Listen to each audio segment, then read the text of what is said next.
Hi everyone, my name is Kevin Connor. I've been playing Dungeons and Dragons and various role-playing games since I was 8 years old. Got the Red Box edition, had a lot of fun with it. My friends and I would go on adventures, learn the rules, play. And that's where I learned the two most important rules. Rules that I didn't quite understand till about 2000 or so, year 2000 or so. Yeah, I'm 45. And sorry for the squished head. I'm using my very nice camera, and it zooms in quite a bit. So let me boost the sound a little bit. There we go. Hello, there we go. As you can tell, I'm pretty laid back, pretty unprofessional. Because I play games to have fun. Now, in the 90s, I was around during some of the worst exhibitions of the Role Playing Gamers Association's misogyny and racism that a lot of people have since forgotten. This mentality has bled itself into a lot of modern RPG groups. I call these groups bunches of assholes who are on Twitter. They like to hashtag any number of things. I'm not going to mention any specific group because I do know that there are some people who like to hashtag who aren't assholes. You know, they hashtag themselves as part of the group, which is predominantly made of assholes, and they're not specifically assholes. So I don't want to say everybody in those groups are assholes, misogynists, sexist, etc., racist, that sort of thing. But a great number of them are. And they carry on the same infantile behavior from the RPGA from the 90s. There was always some incident with a little piece of shit from the RPGA and their little group throwing some sort of fantastic tantrum in places outside of Gen Con and Genghis Khan and whatever else. Or even within those cons. There was at least one major incident a year. And this was at the height, as well as the World of Darkness LARPers, where people would go insane and try to get so immersive that they'd actually start biting people and get arrested by cops, right? That happened frequently in Denver. I knew people who thankfully weren't that deep into it, but they would go to these LARPing things and they would come back saying it just wasn't safe. And the key thing that people seem to have forgotten, was Dungeons and Dragons is a game. That's the first sentence there. It's a game. That second sentence there, or right down there, second paragraph. It's for people to have fun. Now, when I Dungeon Mastered, I was doing stuff on AOL in the Time Machine, and then I can't even remember the second damn chat room that I used. But I know that the first one was primarily the Time Machine. I stopped Dungeon Mastering regularly around 2000, but since then I've been playing off and on various role-playing games, MMOs, stuff like that. And one of the things about it, Dungeons and Dragons being a game, that took me, even though I knew it, but I really had to understand that everybody needed to have fun, involved me Dungeon Mastering Ravenloft. And I would have friends of mine who were playing who would, after a couple of years, they told me they actually had some nightmares and stress dreams about their adventures. Like, their adventures would be fun for them to a degree, but then they didn't really want to play it anymore because I was actually good at my job and I was good at doing horror. It took one of my friends saying that she had nightmares for like a couple days, 3 days in a row. I realized that I was breaking rule number 2. Everybody needed to have fun. And like Bob Ross, when he looked at himself in the mirror and said, I don't like breaking these young men down who volunteer for service. I got to do something else. I realized that being good at horror is not the same as being good at making a game fun. Although I did enjoy, I did enjoy it when World of Darkness players who would brag about being real horror aficionados coming into my game and then getting upset that they weren't like the hero of the story. And I had to remind them that in horror, the heroes tend to get killed. Or worse. And a mantra in my game, Ravenloft, was the sweet release of death is a reward.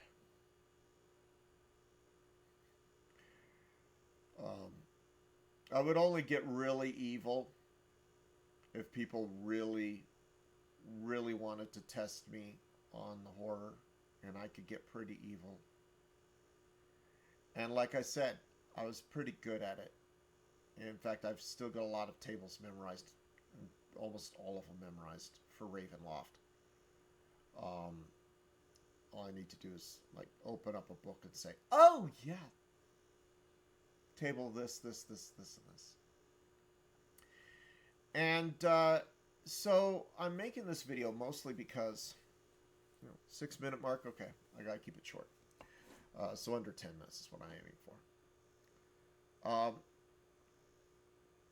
I'm seeing a lot of a-holes online who have forgotten the first 2 rules.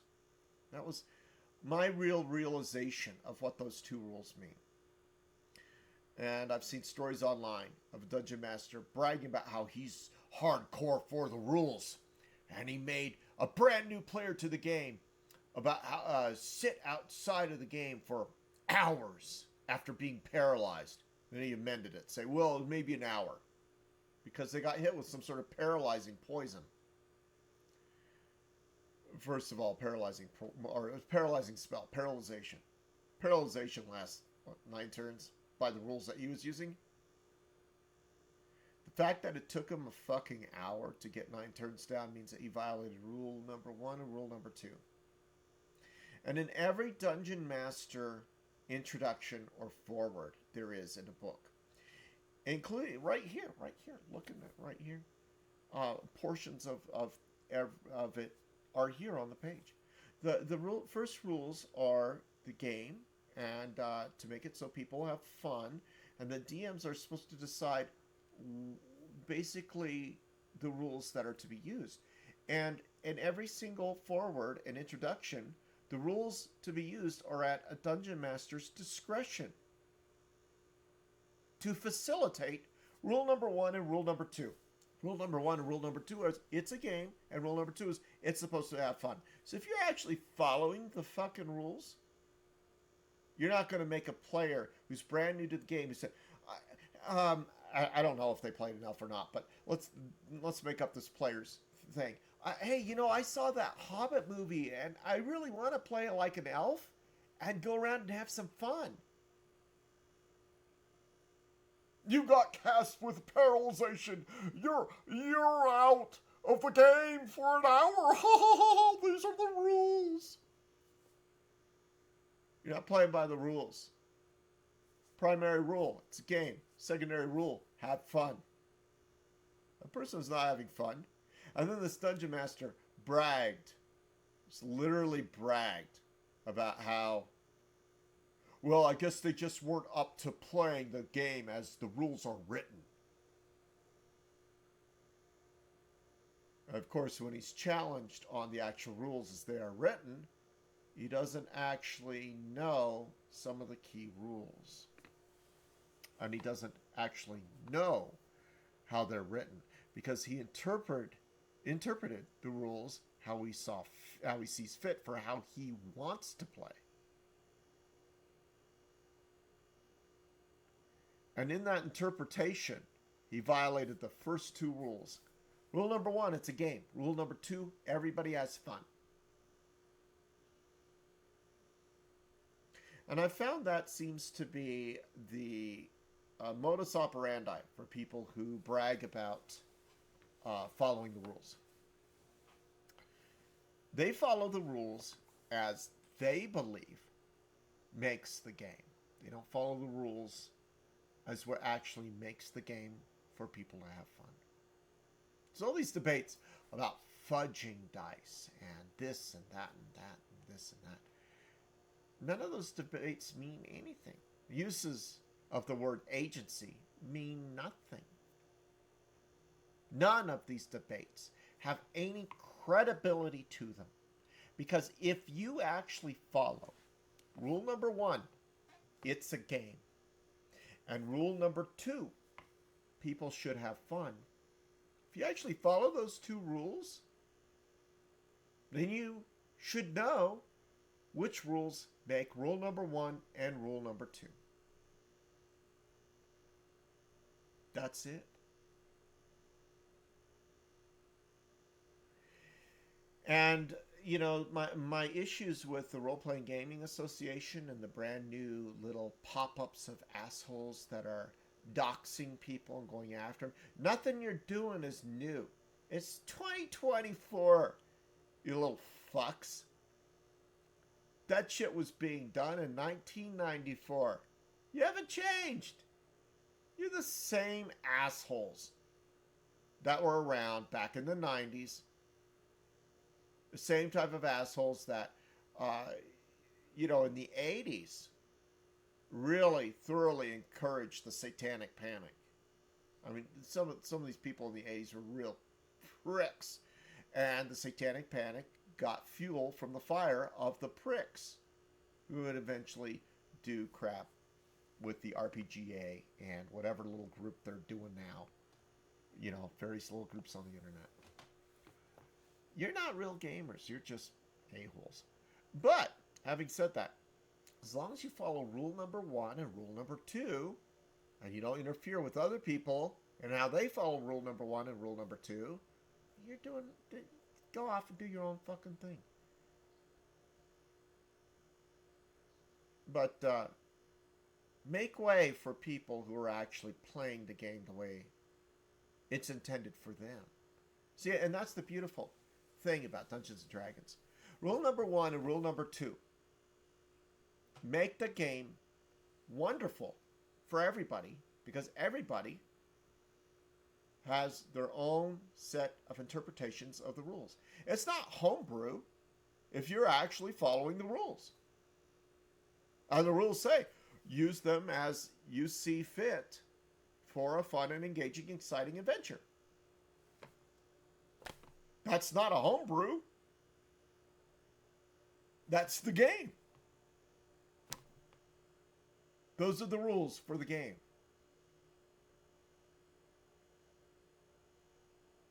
That's it. So, well, 15 minutes. I wanted to end at 10. But I said a lot of what I believe needs to be said. You know,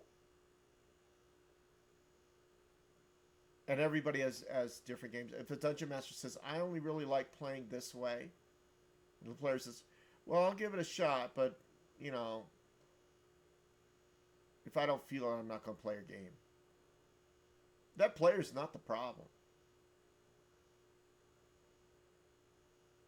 And if the Dungeon Master goes on a rant about those players, the Dungeon Master's the problem.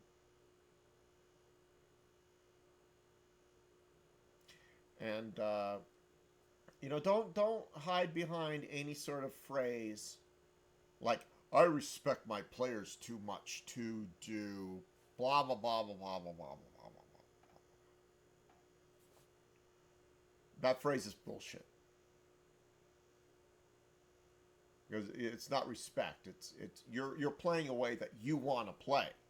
Whether or not you have players who want to play with you the way you want to play is completely up to the players.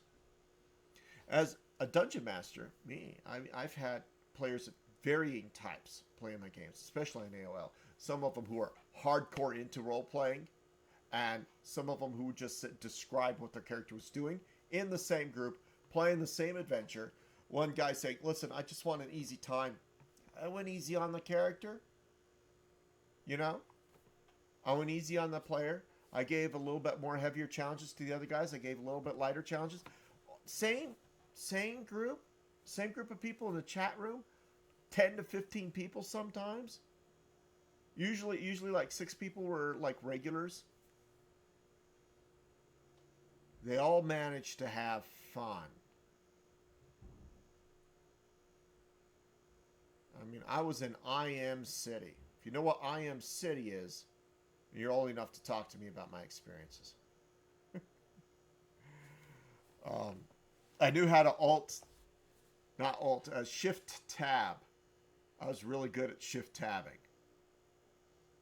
Just to communicate with people sending instant messages to me. Shift tab was a command. I still remember it.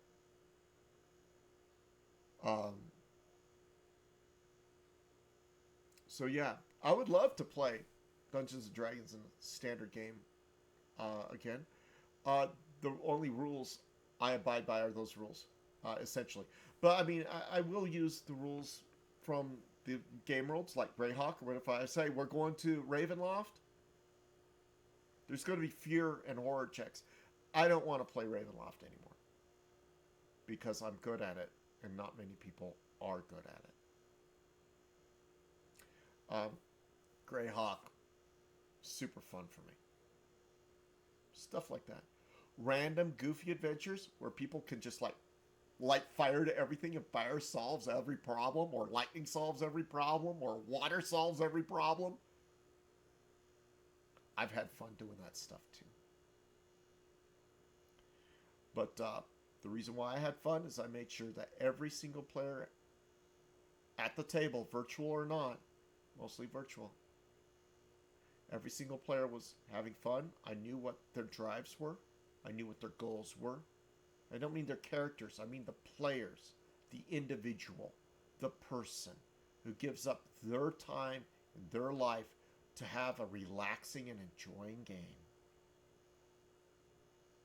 I make sure that I follow rules 1 and 2. 1, it's a game. 2, they have fun. All right. 20 minutes is way too long. Have a wonderful day. Take care, everybody. Love you all. Bye.